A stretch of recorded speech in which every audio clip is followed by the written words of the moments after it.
आपको अगर किसी भी टाइप से प्रॉब्लम आ रही है कंसीव करने में, राइट, सो हम मानते हैं कि कोई ना कोई ब्लॉकेजेस है, राइट। कि अगर किसी को मिसकैरेज हो गया हो या फिर प्रेगनेंसी में काफ़ी ज़्यादा कॉम्प्लिकेशंस हुई हो, तो इनसे निकलकर अगर हम सेकंड फेज में जा रहे हैं, दोबारा से प्रेगनेंसी प्लान कर रही हैं वो, तो वो कैसे इस डर को हैंडल करें? डर एक्चुअली कुछ नहीं होता है, हम उसको नाम देते हैं fear, that is FEAR, false evidence appearing real. तो हमें वो एविडेंस मिल रहा है लेकिन वो सही है कि गलत है, राइट, हमें उस पर बिलीव करना है या नहीं करना है, वो हमें डिसाइड करना। कि अगर प्रेगनेंसी के टाइम पर, ड्यूरिंग प्रेगनेंसी, अगर बेबी के साथ बॉन्डिंग करनी हो, तो कौन सी ऐसी छोटी छोटी हैबिट्स आप सजेस्ट करेंगे न्यूबी मॉम्स को? बेबी के साथ बॉन्डिंग करने के लिए बेबी से कनेक्ट करना पड़ेगा, और बेबी से कनेक्ट करने के लिए आपको बेबी से बात करना पड़ेगा, that is what is called गर्भ संवाद। क्या मदरहुड मैजिकल हो सकता है? जी हाँ, बिल्कुल हो सकता है, क्योंकि स्टूडियो में आज एक ऐसी पर्सनालिटी मेरे साथ मौजूद है जो साइंस और स्पिरिचुअलिटी दोनों को बैलेंस करके मदरहुड को एक सोलफुल जर्नी बनाने के काम कर रही हैं। Meet Sonal Agarwal Rawat ma'am, founder of mothers wife. कुछ क्वेश्चंस मेरे पास हैं जो भी पेरेंट्स के, तो मैं चाहूंगी कि आप फटाफट से उनका भी आंसर दे दें, तो ये वीडियो उनके लिए और भी ज्यादा वर्थफुल हो जाए। एक मॉम का क्वेश्चन है, वो कह रही है कि मैं जल्दी कंसीव करना चाहती हूँ लेकिन अभी इमोशनली बिल्कुल भी रेडी नहीं हूँ, और मेंटली और स्पिरिचुअली प्रिपरेशन में कहाँ से शुरू करूँ? प्रिपरेशन खुद से ही स्टार्ट होनी होती है, so you can take charge of your lifestyle habits. सबसे पहले हैबिट्स, अपने रूटीन्स, रिचुअल से स्टार्ट करें, एंड आप देखें कि आपके पूरे रूटीन और रिचुअल्स में क्या क्या चीज़ें हैं जो आपको हटानी चाहिए, क्या चीज़ें हैं जो रिप्लेस करनी चाहिए या इंक्लूड करनी चाहिए। फॉर एग्जाम्पल, वेरी वेल बहुत कॉमनली कहा जाता है कि if you are into alcohol और एनीथिंग और excess of caffeine, you can stop that. And there are many other practices and methods which you all can, like, you can include your diet, to take care of your diet, yoga, exercise, getting your body physically, mind at physical, emotional and soul level. So these are the all preparations which I would say would help you in general to start and your pregnancy journey. Next question ma'am ये है कि अगर किसी को miscarriage हो गया हो या फिर प्रेगनेंसी में काफ़ी ज़्यादा कॉम्प्लिकेशंस हुई हो, तो इनसे निकलकर अगर हम सेकंड फेज में जा रहे हैं, दोबारा से प्रेगनेंसी प्लान कर रही हैं वो, तो वो कैसे इस डर को हैंडल करें ड्यूरिंग दैट पीरियड? राइट, वो बोला जाता है ना कि डर के आगे जीत है। तो एक्चुअली डर तो किसी भी लेवल पे अच्छी बात नहीं है, एंड डर एक्चुअली कुछ नहीं होता है, हम उसको नाम देते हैं fear, that is FEAR, false evidence appearing real.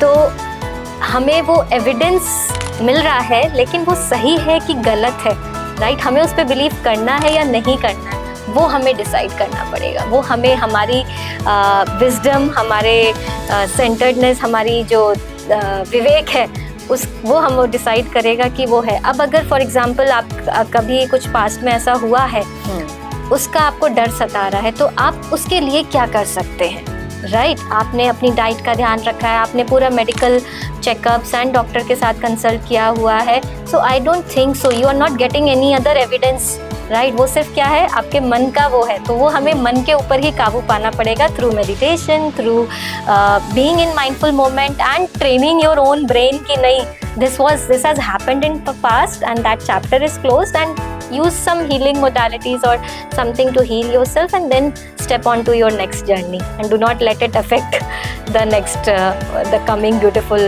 next pregnancy, right? Ma'am, अगर लाइफ हमारी इतनी ज़्यादा हेक्टिक है, डेज इतने हेक्टिक हैं, अगर आप फुल टाइम जॉब कर रहे हो, तो गर्भ संस्कार को कैसे फॉलो करें? गर्भ संस्कार कोई अलग चीज़ नहीं है। गर्भ संस्कार सिर्फ और सिर्फ आपकी लाइफस्टाइल है जो कि आपको as positive, as happy, as joyful बनानी है। This can be done through your activities, through your daily routines, rituals. बस जितना हो सके आपको कंसिस्टेंटली वो सब चीज़ें फॉलो करनी है। तो वो जो गर्भ संस्कार की हम एक्टिविटीज़ या वो जो हम मंत्र या मेडिटेशन, जो हम पूरा पैकेज हम एक तरीके से हम बोलते हैं कि ये सब चीज़ें करेंगे, so this is a part of गर्भ संस्कार, राइट? सो व्हेन आपको सिर्फ अपने दिन के 15 मिनट तो आप निकाल ही सकते हैं, राइट? तो अगर आपने एक फिक्स रूटीन बना लिया है, just as brushing your teeth, having your breakfast, ऐसे ही आपको गर्भ संस्कार अपने रूटीन में इंक्लूड करना है कि ठीक है, मैं 15 मिनट पहले उठ सकती हूँ, राइट? अगर ऑफिस जाना है या आपको खुद भी कुकिंग करनी है एंड बच्चों को भी भेजना है, even all those things around us. So it's just including it in your habit, that's it. So maybe 15 minutes in the morning and 15 minutes in the afternoon or in the evening. So just having a delegate time as कोई भी हम नई habits develop करते हैं वैसे. अपने लिए time निकालना शुरू करेंगे तो सब चीज़ें पॉसिबल हो जाती हैं. मैम, इसी के साथ मैं जानना चाहूँगी कि अगर प्रेगनेंसी के टाइम पर, ड्यूरिंग प्रेगनेंसी, अगर बेबी के साथ बॉन्डिंग करनी हो तो कौन सी ऐसी छोटी छोटी हैबिट्स आप सजेस्ट करेंगे न्यूबी मॉम्स को? बेबी के साथ बॉन्डिंग करने के लिए बेबी से कनेक्ट करना पड़ेगा, और बेबी से कनेक्ट करने के लिए आपको बेबी से बात करना पड़ेगा. That is what is called गर्भ संवाद और talking to your child in the womb. So अगर आपको एज अ न्यू मॉम, अगर आप फर्स्ट टाइम मॉम्स हैं, तो आपको हो सकता है थोड़ा लगे कि अटपटा लगता है हमें कि हम कैसे बात करें, हमें पता भी नहीं है बच्चे का जेंडर क्या है, बच्चा गर्ल है, बॉय है, you know, how do we talk about. आज तक मैंने कभी ऐसे किया नहीं. सो वो जो फीलिंग है ना, आपने उस चीज़ को एक्सेप्ट किया and then you are thinking कि लेट मी थिंक, अगर यू नो, अगर मेरा baby is able to listen to me, you know, हम जब साइंस ये मानती है कि child can in your womb can feel your emotions, can understand your emotions as early as from 3rd month onwards, right? तो 3-4 महीने के baby को आपके गर्भ में फील होने लग जाता है आप क्या बोल रहे हो.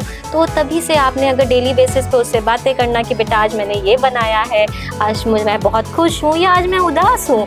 अगर आप वो छोटी छोटी चीज़ें, जैसे कि आप अपने आप से बात कर रही है, राइट, आप अपने बेबी से कनेक्ट करने लग जाएंगे एंड धीरे धीरे आपको पता भी नहीं चलेगा कि आपने कब बातों में उसे वो सब वैल्यूज़ और वो सब स्किल्स, वो सब प्रिंसिपल्स जो आप सिखाना चाहती हैं, आप धीरे धीरे आप खुद ही इंकलकेट करने लगोगे पहले ही दे देंगे, right? Because it's so natural and normal कि वो आपको पता भी नहीं चलेगा कि by the end of your pregnancy you have started talking to your baby. लेकिन मैम, न्यू मैम्स, जितनी भी न्यू मॉम्स होती हैं वो काफ़ी डरती हैं कि, और उनके अंदर एक डर बना रहता है कि मैं जो भी कर रही हूँ वो शायद बेबी के लिए इनफ नहीं है. तो इस गिल्ट से कैसे बाहर आए न्यू मॉम्स? सी, इनफ तो कुछ भी नहीं होता है, लेकिन अगर हम एक सिंपल सी चीज़ याद रखेंगे, क्या हमें हमारे पेरेंट्स ने जो भी हमारे लिए किया वो इनफ था? अगर हम अपनी ही चाइल्डहुड और अपनी जर्नी में जाएंगे, अपने पेरेंट्स को देखेंगे, तो हमें लगेगा yes, they were the perfect parents we had, right? ऐसे ही जिस तरह आपने अपने बच्चे के लिए प्रे किया है, ऐसे ही बच्चे ने भी आपको अपने पेरेंट्स के रूप में पाने के लिए, you know, they have chosen you as their mother और father. So you don't have to feel guilty about कि आप कम कर रहे हो, ज़्यादा कर रहे हो, because you know in your heart you are giving your best. ठीक है? If there is anything, there is always scope of improvement, है ना? तो हम, स्काई इज़ द लिमिट. तो हम अगर वो छोटा थोड़ा इम्प्रूव करते जाएंगे तो इट्स परफेक्टली फाइन. आप अपने हैबिट्स में, अपने बोलने में, आप अपने एंगर को कंट्रोल करना, अपने आप को सेल्फ लव देना, अपने आप को, यू नो, अच्छी हैबिट्स के साथ, because kids are going to ultimately role model you. So the more you get into this practices of working on your inner self, the more you will have the guilt-free parenting. That's what I believe as an expert and as a mother too. कि आपको guilt आएगा, good guilt, bad guilt, हर type के guilts होते हैं. Try to overcome through it, and it's a lifelong journey, and we are lifelong learner. Keep improving, keep tweaking it. Mistakes होती हैं, overcome them, and try to give your best as a mother, as a father. To be moms की, new be moms की तो बहुत बात हो गई, लेकिन जब हम टू बी फादर्स की बात करते हैं और उनके मन में भी तूफान सा आया रहता है. एक फादर का क्वेश्चन मेरे पास है, वो कह रहे हैं कि मैं मेरी पार्टनर को कैसे सपोर्ट करूं, कैसे उन्हें पैम्पर करूं. उन्हें भी नहीं आता है, अगर वो फर्स्ट टाइम फादर बन रहे होते हैं, तो ये छोटे सा डर उनके मन में भी रहता है. तो मैम, उन्हें भी कुछ सजेशन दीजिए. फर्स्ट ऑफ ऑल, बहुत अच्छी बात है whosoever is asking this question, I really appreciate it. लेकिन अगर आप में ये इच्छा जागृत हुई है तो उसका रास्ता भी आपको ये मिलेगा. आप जब खुद को एजुकेट करना शुरू करते हो, आप बुक्स पढ़ना शुरू करते हो, या you listen to such videos and interesting, कि आप किसी जो फादर्स हैं, जो न्यू फादर्स हैं, आप उनसे बात करते हो, तो आपको रियलाइज़ होता है कि oh, this is what, you know, ये सब चीज़ों की रिक्वायरमेंट होती है as a new mom, as a as a mother who is pregnant, तो आपको अपने आप ही, और मोर ओवर आपकी वाइफ है, आपको पता है कि you have been spending so many years together, right. वो जो टीम बिल्डिंग की हम बात कर रहे हैं, तो आपको कुछ नहीं करना है, आपको उनके डेली रूटीन्स में आप देखें कि मैं कहाँ पर हेल्प कर सकता हूँ। कोई उनका डेली चोर है जो आप अपने ऊपर ले सकते हो, आप उनकी हेल्प कर सकते हो और आप उनको सपोर्ट कर सकते हो, आप उनसे सही क्वेश्चंस पूछ सकते हो, आप उनको if she is a person who likes to go out for a date और आउटिंग और ट्रैवलिंग और shopping, I mean it could be anything, so you have to communicate and ask. You know, हमारा वो ego टकराता है कई बार कि हम कैसे पूछे या कैसे बात करें। Just ask it, just ask what are her needs, simple, right. हमने बहुत पहाड़ बना लेते हैं, हमें लगता है हमें पता ही नहीं है, या this is out of our conditioning. So it's just very normal, take it as natural as it were, and the better the communication, better you'll be able to understand her needs, and it can be as simple as I said, shopping, cooking, helping in the household chores, gifting, what is her love language. तो जल्दी से इन सारे tips को गांठ बांध लीजिए अगर आप भी नए पिता बनने वाले हैं तो। सर मैम, इसी के साथ साथ मैं ये भी जानना चाहूँगी कि जिस तरीके से किसी का फर्स्ट प्रेगनेंसी में पोस्टमार्टम डिप्रेशन भी रहा हो और अब उन्हें सेकंड बेबी की प्लानिंग करनी हो, लेकिन इस डर को अगर वो फील अभी तक कर रही है सेकंड बेबी के प्लानिंग तक, तो इसे ओवरकम कैसे करें, इसे भुलाएं कैसे?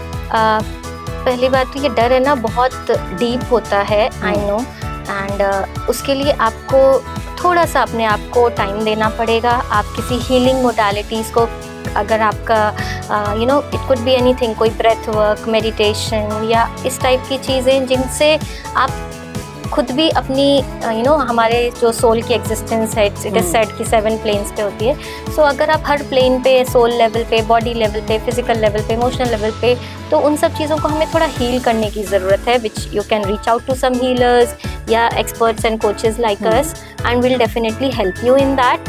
एंड बिकॉज आप कुछ नहीं तो सिंपल है, अगर आपका जर्नलिंग आप कर सकते हो, आप लिख सकते हो, आप डायरीज लिख सकते हो, you can release your emotions. जो डर है उसको रिलीज कर देना चाहिए। So as soon as you release it through writing, through speaking, through reaching out to the right experts और healers, I think it will really help you and we are always there for you. Last but not the least, मैं एक question आपसे पूछना चाहूँगी कि क्या emotional healing से fertility या कंसेप्शन ईजी हो सकता है? ये एक्चुअली कैसे काम करता है? इमोशनल हीलिंग, या आपको अगर किसी भी टाइप से प्रॉब्लम आ रही है कंसीव करने में, राइट, सो हम मानते हैं कि कोई ना कोई ब्लॉकेजेस है, राइट। मेरा मानना है कि एवरीथिंग इज एनर्जी, लाइक सब कुछ एनर्जेटिक प्लेन्स पे, एनर्जेटिक लेवल पे।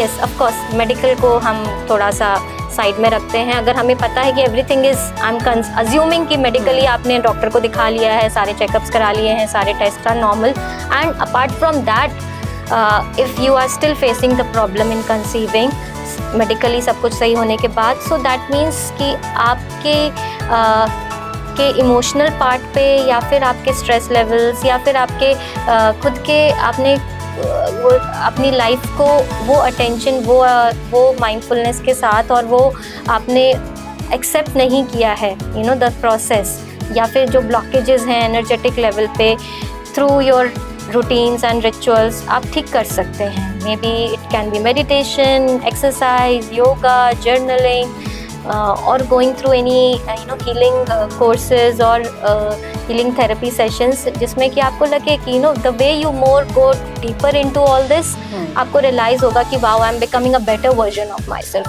because वो बच्चा भी you know it's waiting। हम यूजुअली कहा जाता है कि अगर शेरनी का दूध चाहिए तो पात्र भी सोने का होना चाहिए, वरना नॉर्मल यूटेंसिल में वो फट जाएगा, शेरनी का दूध भी। तो वैसे ही आपको वो बेस्ट वर्जन बनने की ज़रूरत है, जिसमें कि ये सब जो प्रॉब्लम्स है ना, वो सिर्फ और सिर्फ एक सिग्नल है, एक आपको एक हिंट दे रहा है यूनिवर्स की आपको अपने आप को ठीक करना है। You have to grow, you have to evolve to a level in which you are attracting the best soul, the beautiful soul, the divine soul, जिसके लिए आप प्रे कर रहे हो, आप चाहते हो, आपने you know हमेशा से मैनिफेस्ट किया है, right? So it's just you have to evolve, you have to grow, you have to work on your inner self. Thank you so much Sonal ma'am, इन सारे क्वेश्चंस का इतना ब्यूटीफुली आंसर करने के लिए। और अगर इसके बाद भी अगर आपके मन में कोई सवाल है तो आप कमेंट सेक्शन में कमेंट करके हमसे पूछ सकते हैं, हम यानी कि मैम उसका आंसर देंगी आपको। और मदरहुड से अगर इस जर्नी में आप अभी कंटिन्यू कर रही हैं और कोई चीज़ ऐसी है जो आप जानना चाहती हैं तो आप टॉपिक भी हमारे साथ शेयर कर सकती हैं, हम उस पर ज़रूर से वीडियो लेकर आएंगे। Thank you so much ma'am, Thank you. अपनी जर्नी से लेकर आपने जो मॉम्स को यहाँ पर पावर दी है, मैं उम्मीद करती हूँ कि हमारा ये वीडियो उनको एक अलग ही लेवल पर, थिंकिंग लेवल पर ले जाएगा। और मदरहुड के इस जर्नी में सोनल मैम आपके साथ हैं। अगर आप इनसे जुड़ना चाहते हैं तो आप कॉन्टैक्ट कर सकते हैं स्क्रीन पर दिए गए नंबर पर। और मदरहुड एंजॉय करने के लिए मदर वाइब्स के साथ स्टे ट्यून्ड विद अस।